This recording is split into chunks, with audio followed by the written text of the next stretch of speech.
How do you know if you have fatty liver? Like, is it just, I mean, do you just like look at people and go, oh, it's fat, you got a fatty liver?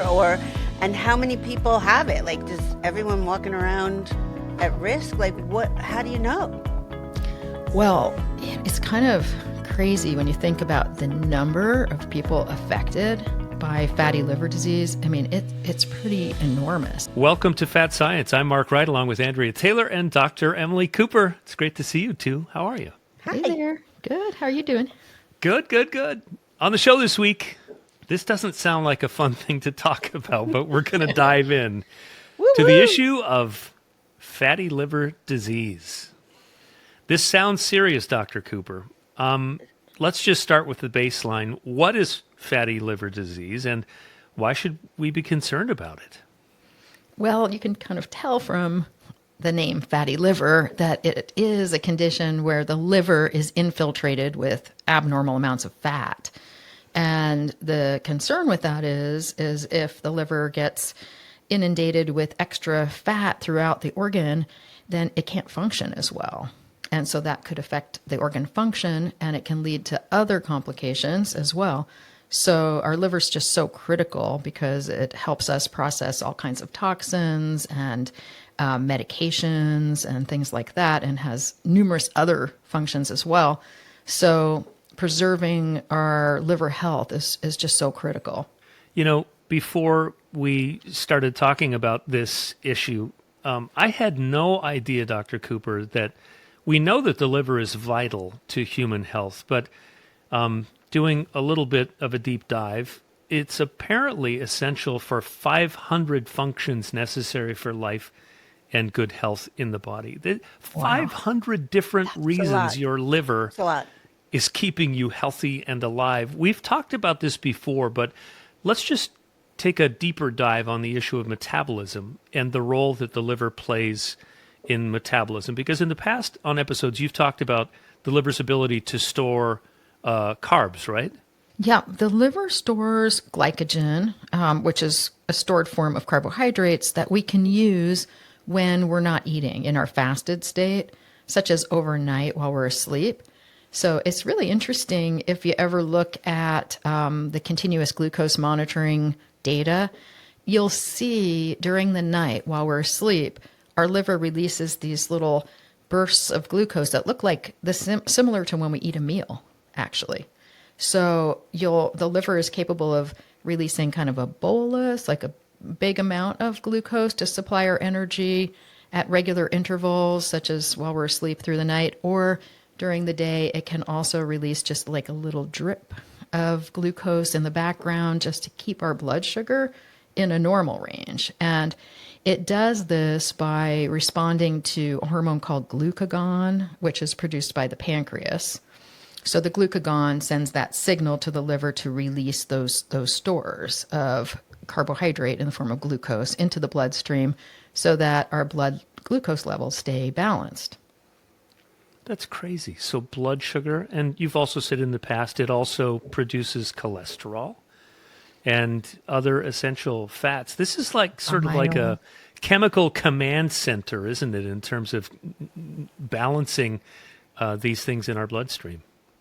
It really is. And, the detoxification role it has is very well known because if you take certain medications that are processed by the liver, then you may see on your blood work some increases in some of the liver markers while you're on these medications. Like examples would be anti-inflammatory type medication that can in some people irritate the liver function. Drinking alcohol, can have an impact on the liver function as well because the liver is our main detoxifying organ. How do you know if you have fatty liver? Like, is it just, do you just like look at people and go, oh, it's fat, you got a fatty liver? And how many people have it? Like, does everyone walking around at risk? Like, how do you know? Well, it's kind of crazy when you think about the number of people affected by fatty liver disease. It's pretty enormous. And we used to think of it as alcoholic fatty liver disease. Right, cirrhosis of the liver. You used to hear that all the time. Right. You would hear that, or non-alcoholic fatty liver. They've changed the terminology quite a bit now. So while alcohol still can, cause the fatty liver disease, it's really the non-alcohol version is what's really on the rise. They changed it from NAFLD, which is non-alcoholic fatty liver disease, to MASLD, MASLD, Need some which new names. is, but it's kind of good, the name change, because now it's called Metabolic Dysfunction Oh, Associated Steatotic Liver Disease.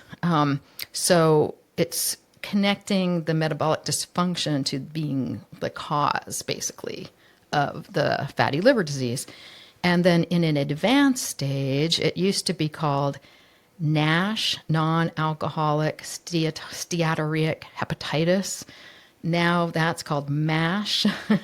So the M now is for metabolic dysfunction associated steatorrheic hepatitis. So that's a more severe form of fatty liver disease. So the basic form of fatty liver disease, MASLD, that is thought to affect like about 30% of our population, our adult population, but it's being seen a lot more now in the youth and pediatric population. So that's, I think, the group that is really on the rise, because it's on the rise also with diabetes, type 2 diabetes, of the under 18-year-olds that are presenting now with diabetes, and MASLD is really on the rise. So that's concerning. In fact, diabetes type 2 is a big risk factor for MASLD, and so is obesity, because people that carry a high body weight, it could be 70 to 90% of those people could be affected by MASLD. So it's huge, the numbers. But it's good to keep in mind that up to 15% of normal weight people are also affected. So it's not just Wow. based on your weight. Do we know why the fat builds up around the liver, Dr. Cooper? And it obviously is impairing the liver's ability to do its job, right? I mean, that's the concern. Yeah.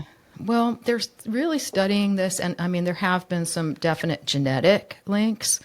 So people can be either predisposed to genetic risk of developing MASLD or genetic protection against developing MASLD. So depending on our genes, that does play a pretty significant role. But again, conditions like diabetes actually promote MASLD because it causes dysfunction of fat metabolism, diabetes. And so then the tendency to build up extra fat in the body is higher. And the location and distribution of the fat is really what we're talking about when we talk about visceral fat. Visceral is, building up fat around the organs.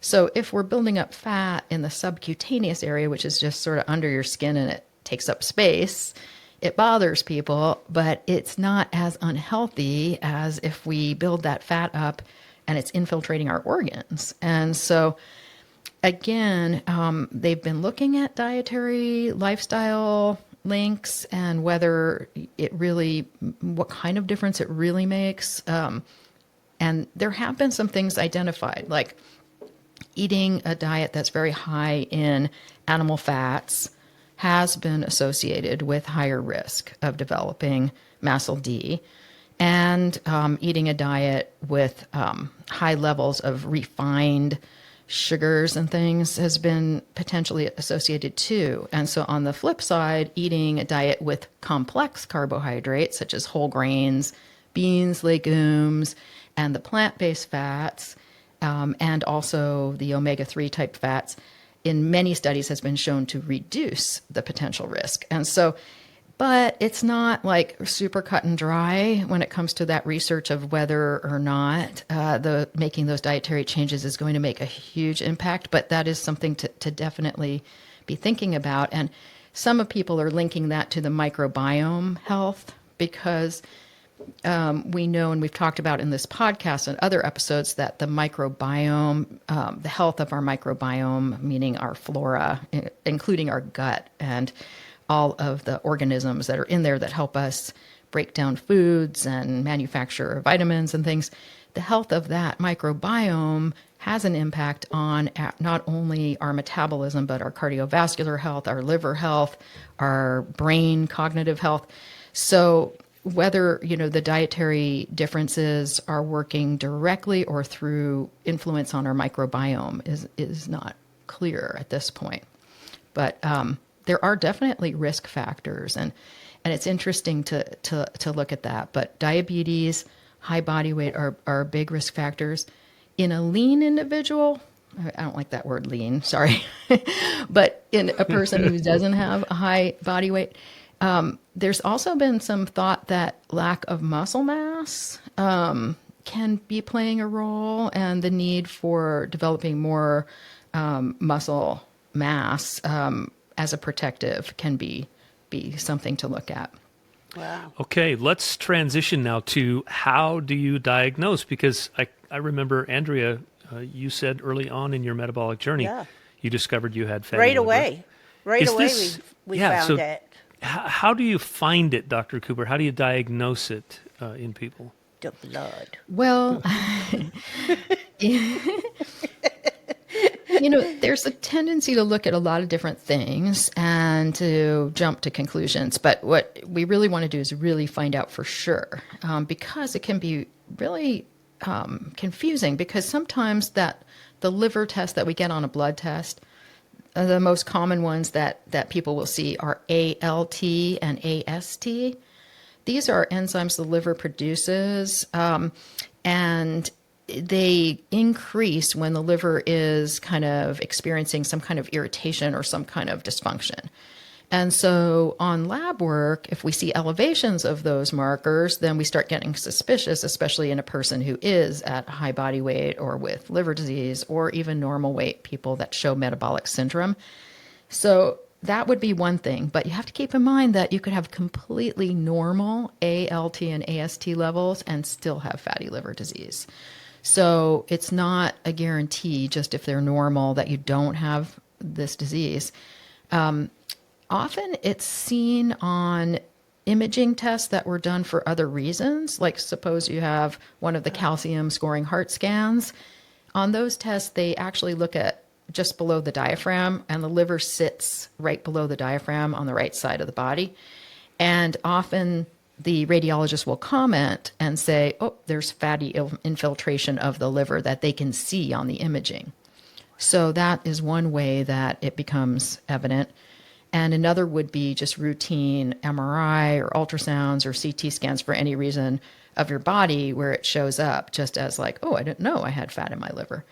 And I think a lot of people that have those tests where it wasn't the main reason for the test, they often aren't aware that it showed that because it's not really discussed because it wasn't the main reason the test was ordered.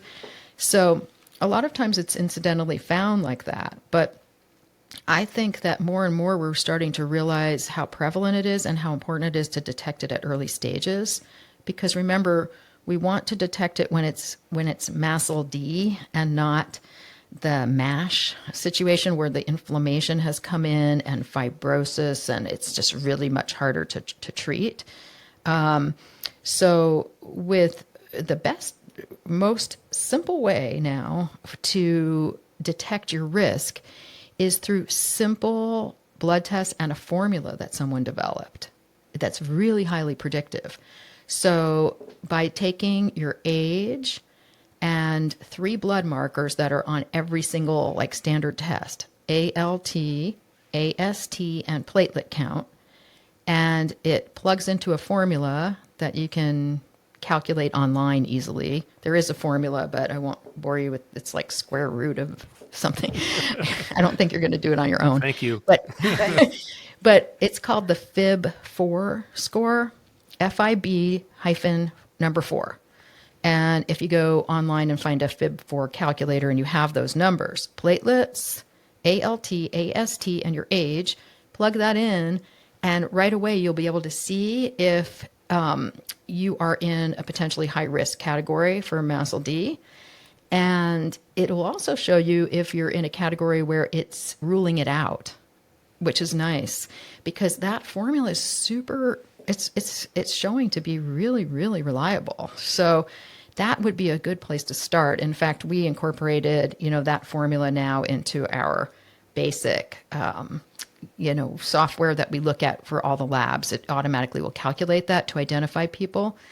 And so if you're at a high risk there, the next step would probably, like in the past, we would, if we were suspicious, we would just order an ultrasound maybe of your liver. And the ultrasounds are non-invasive, which is great. And it would show up if there's fat in the liver. The problem with the ultrasound, though, it doesn't show you the severity of it. So I think if you combine something like that FIB-4 score, and then you see, oh, I am in a higher risk category, or I can't rule out that I'm not, then the next step, it is an ultrasound, but it's called a fibroscan, which is a very specialized ultrasound.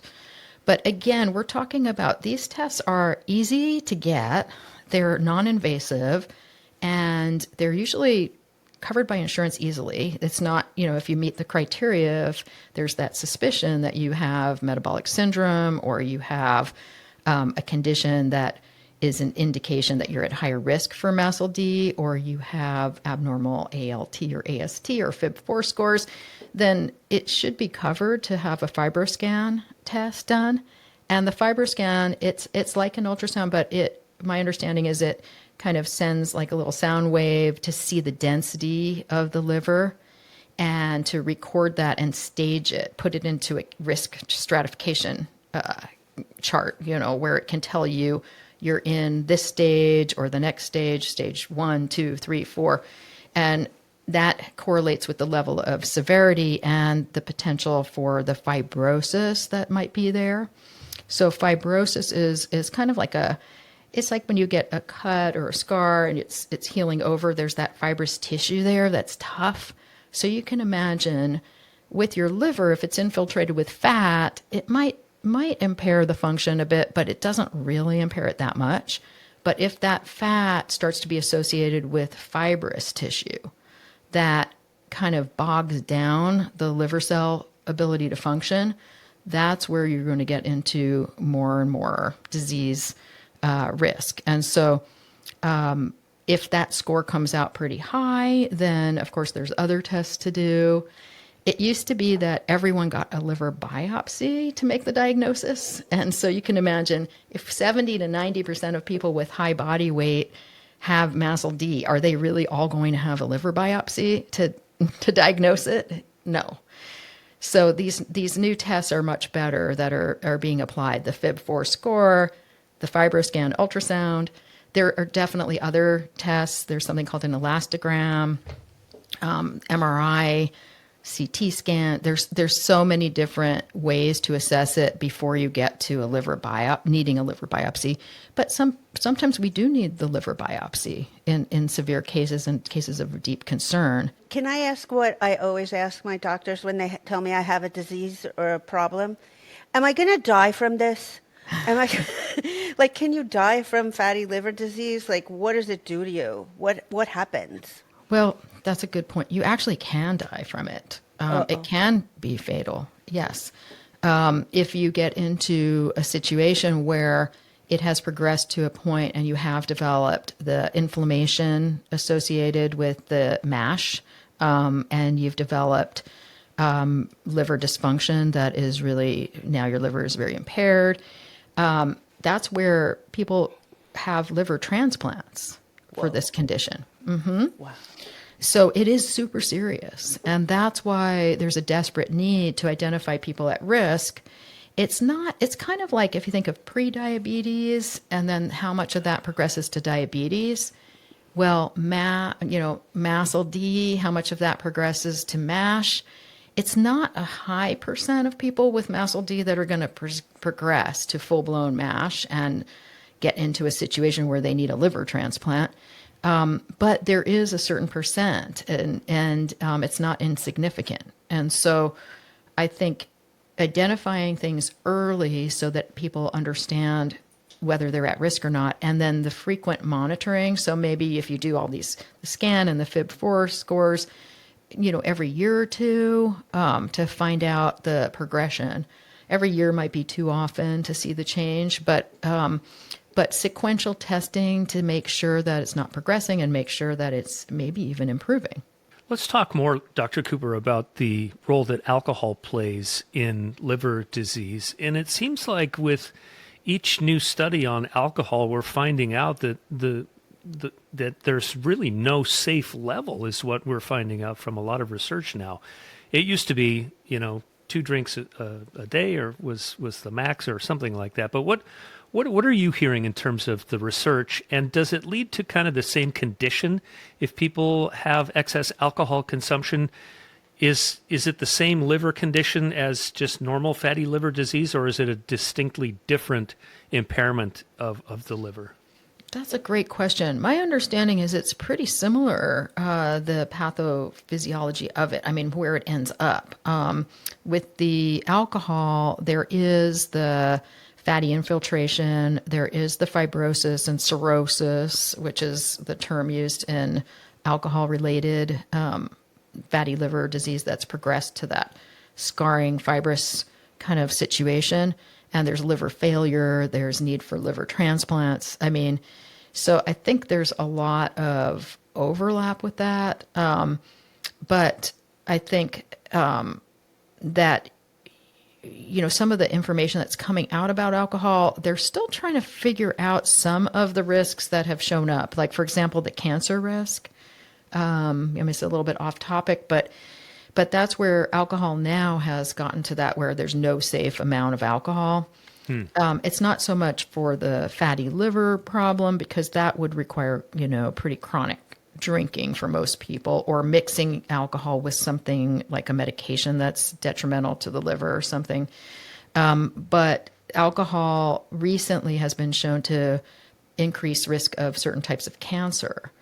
And that has been a concern. And there's even been a push to put one of the labels on it that says it's carcinogenic, just like, they did with cigarettes and things.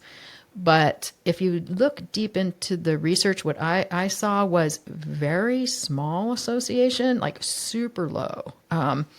So it may be a little blown out of proportion. From what I saw, I mean, not that there isn't an association, it's just that the amount that you would have to drink is already in a range where doctors would be counseling you not to drink that much for various reasons. So if people were in like a very low level of intake, I don't think I saw a lot of evidence that it was significantly or even really raising the risk of these cancers. So I'm not sure. I think we need to look a little deeper at that research and explore, what did it really show. But I do know that there's also something called autoimmune hepatitis, which can lead to liver disease. And again, there's a lot of things that can affect our liver. There are viruses. If we think of just viral hepatitis can affect our liver and damage it. And so lots of different things can damage it, from medications to this fatty liver infiltrate, from metabolic dysfunction to alcohol-related fatty liver infiltrate. So I would just make sure you understand the health of your liver beyond just your blood markers. And if there's family history of fatty liver disease that was very significant, like that MASH, which used to be called NASH, if there's family history of that, you have to worry that you might have the genetics that predisposes you to that, and you should definitely at least do a FibroScan, even if your liver enzymes are fine, just to make sure, or consult with a GI doc who specializes in liver health. Okay, so now we've talked about what to do, like how to figure out if you have it. Now what do you do if you got it? How do you get rid of it? Well, things that are probably the most effective, but again, not a guarantee, it is getting diabetes under the best control possible if you have diabetes. Yes. It is improving metabolic function to the point where the excess body fat is reducing, and we say, well, we want it to reduce in the liver area, not necessarily subcutaneous, but that's a little bit hard to know. You kind of want to do measures that address your metabolic dysfunction. And of course, we are talking about pharmacology needing to be added because the dietary changes and the exercise and all of that is important, but it really has not shown enough power to reverse something that's progressing from MASLD to Right. potentially MASH. I mean, that would be way too risky to rely on just lifestyle alone to try to change that. But there were the lifestyle strategies that we talked about, which have to do with physical activity, maybe strength training to make sure your lean mass is in a good at a good level, and the kind of dietary changes that are focused on reducing the animal proteins and animal fats a little bit more and substituting with more plant proteins and plant That's pretty fats much as good for everything. complex carbs, stuff like that. But even that kind of those changes don't make necessarily enough difference. It's just like we talk about with a lot of health things. You can have impeccable health and still have MASLD. And so when you think about, well, what do you do? The treatments, since 70 to 90% of people affected, or 70 to 90%, I shouldn't say, since 70 to 90% of people with high body weight are affected with MASLD. Often now it's accepted that this high body weight should potentially be treated pharmacologically. So whatever we can do pharmacologically to improve metabolic function is going to reduce the risk of MASLD. And they have shown that. They have shown that even small amounts of body fat reduction reduces the stage of fibrosis. So if you're in stage 4, it might go down to stage 3 or stage 3 to stage 2, just with that reduction in the overall body fat. That comes from improving metabolic dysfunction. And that's why there's been interest looking at the GLP-1 and GLP-1 GIP medications and whether they can be effective at reducing MASLD and MASH. And I don't think that they've completed like the full trials, but there definitely are some promising results that are coming out now with semaglutide. And there should be some more coming out soon with tirzepatide. But it's not, again, a guarantee that that is going to reduce the risk when it comes to things like fibrosis. Maybe the fat in the liver is going down, but I'm not sure if they have enough data now to really know if it reduces the more severe the fibrosis. And there are other medications out there too, under development and in use, that are used to target this. And those would be normally prescribed by a GI doc who is doing a thorough assessment of that liver if, in a case where somebody is really at risk. So for MASLD, the strategy is like improve metabolic function, improve body composition, monitor the fat that's around the organs and see if it's reducing. Sometimes you can use another modality for monitoring the visceral fat, which is the DEXA scanning, body composition testing. But again, the reliability of these different methods is not consistent across, a variety of patients. So I think when we're looking and we're concerned about a patient, we should get the standardized tests, not rely on just the DEXA scan to tell us, oh, yep, you've got visceral fat, you've probably got liver fat. We want to get the fibroscan test and calculate that FIB4, monitor those. If there's a concern that it's getting worse or that it's in a stage where it's moderate risk or higher, we want to send those patients to a specialist who can make sure that they're being thoroughly assessed and thoroughly monitored and have the opportunity to take any medication that's been shown to reduce their overall, long-term risks or even potentially get into a clinical trial of medication that is used for this. Right. In my case, it went away pretty quickly just with the Victoza. Yeah. In your case, it was like mild, I think. And that was actually I think it wasn't first. too bad. Yeah. And that I seemed had never even heard of fatty liver. I didn't even know what it was. Yeah, and that seemed to improve right away. The first fat that your body lost was kind of that fat. And then by the time you did your surgery, they didn't see anything unusual with your liver there at all. And your subsequent tests have been good. So Yeah. that's what's great. And I think that's the thing about catching these things early when they're in the early stages. It does really respond quite a bit. It's when it gets further down the road that it Yeah. digs in, just like any disease. The more severe we let it get, the harder it is to get Right. that And to it reverse. stayed away. I mean, it didn't pop back up. Didn't pop back, right? And with Mark being like kind of one of those we always talk about pretty You normal body weirdo, weight Mark. guys with You metabolic syndrome. weirdo. Mark has got a harder condition because, and it sounds weird, but it's when you have a person who's carrying a lot of extra body fat, it doesn't really matter all the different things they have. They tend to reverse a lot with improving the metabolic function to a point that the body is like shifting the metabolism to burn that extra body fat. We actually end up strengthening our metabolism doing that. But if you have someone who doesn't really have that much extra body fat, they're not benefiting the same way from the treatment. So they have a more tenacious condition.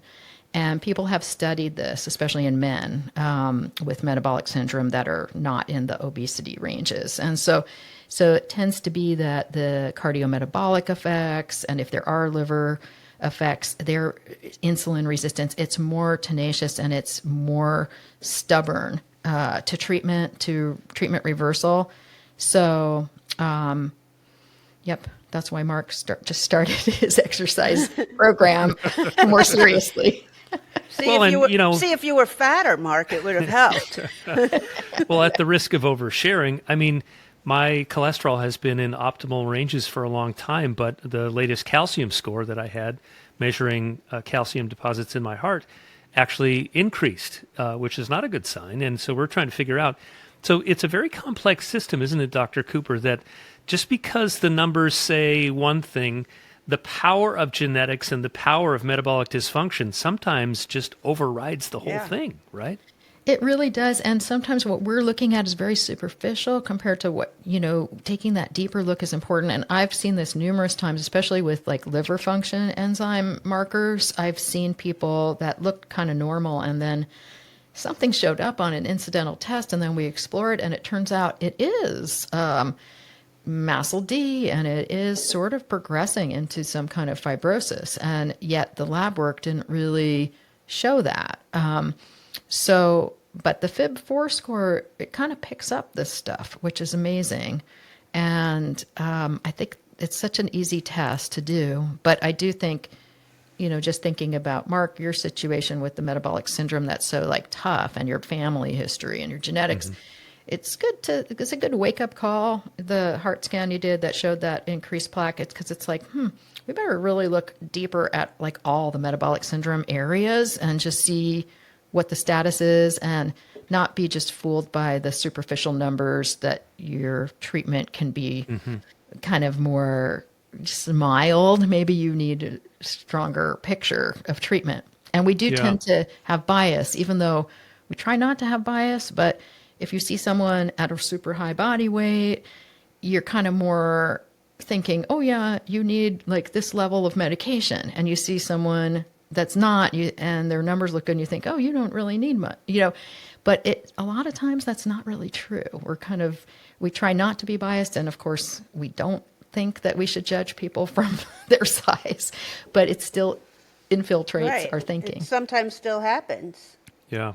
Yep. Well, even losing a little bit of body fat can significantly reduce the fatty liver. And then when you look at the liver's role in metabolic function, it just stands to reason, doesn't it? That if you fix that first, then the liver is freed up to do all those functions at a higher level, right? 500 functions. 500 Yes. functions. Absolutely. Absolutely. Wow, this has been super interesting. So, Dr. Cooper, any final takeaway for people listening?